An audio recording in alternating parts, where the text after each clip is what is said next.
বগুড়ার ধূপচাঁচিয়ায় গৃহবধূ উম্মে সালমা হত্যার ঘটনা নতুন মোড় নিয়েছে। হাত খরচের টাকার জন্য ছেলে সাদ বিন আজিজুর রহমান মাকে হত্যা করে ডিপ ফ্রিজে রেখে পালিয়ে গেছে। ঘটনার 2 দিন পরে এমন দাবি করেছিল র্যাব।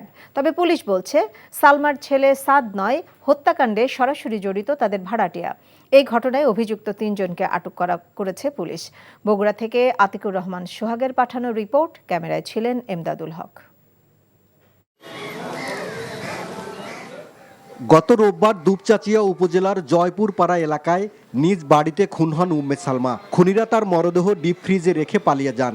এর ঠিক 2 দিন পর জিজ্ঞাসাবাদের জন্য উম্মে সালমার ছোট ছেলেকে আটক করে র্যাব 12 বগুড়া ক্যাম্প সদস্যরা। পরে র্যাব জানায় উম্মে সালমার ছেলে সাদ বিন আজিজুর রহমান স্বীকার করেছেন তিনি নিজেই তার মাকে হত্যা করেছেন। আর এখন জেলা পুলিশ বলছে সাদ তার মাকে হত্যা করেনি, তাদের বাড়ির ভাড়াটিয়া মাবিয়া আক্তার 2 সহযোগীকে নিয়ে এই হত্যাকাণ্ড ঘটিয়েছেন। গৃহবধূ উম্মে সালমা হত্যাকাণ্ডের বিষয়ে আমরা তদন্ত কার্যক্রম আমাদের অব্যাহত আছে।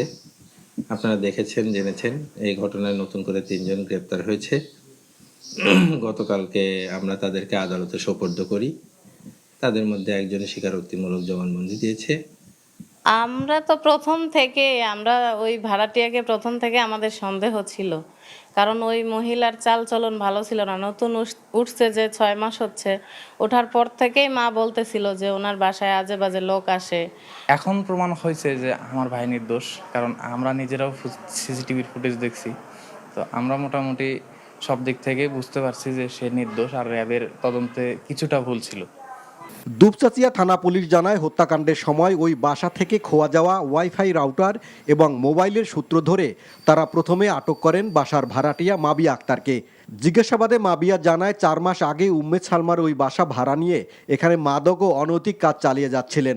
বিষয়টি টের পাওয়ার পর উম্মে সালমা ও তার স্বামী আজিজুর রহমান ভাড়াটিয়া মাবিয়া আক্তারকে 1 মাস ধরে বাড়ি ছেড়ে যাওয়ার জন্য বলছিলেন। তার কাছে 2 মাসের ভাড়াও পাওনা ছিল। এ বিষয় নিয়ে মাবিয়া বাড়ির গৃহকর্ত্রী উম্মে সালমার উপর ক্ষুব্ধ ছিলেন।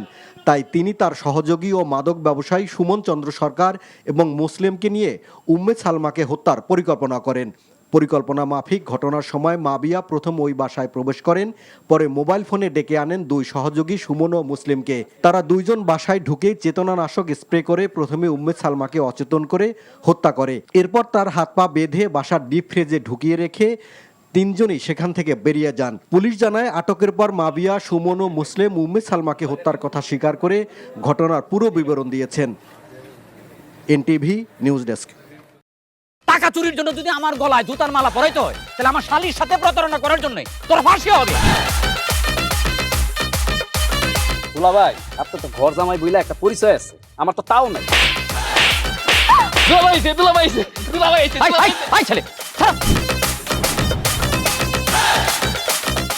রাজনৈতিক ফ্যামিলির মেয়ে হয়ে ওই কাজ করবে।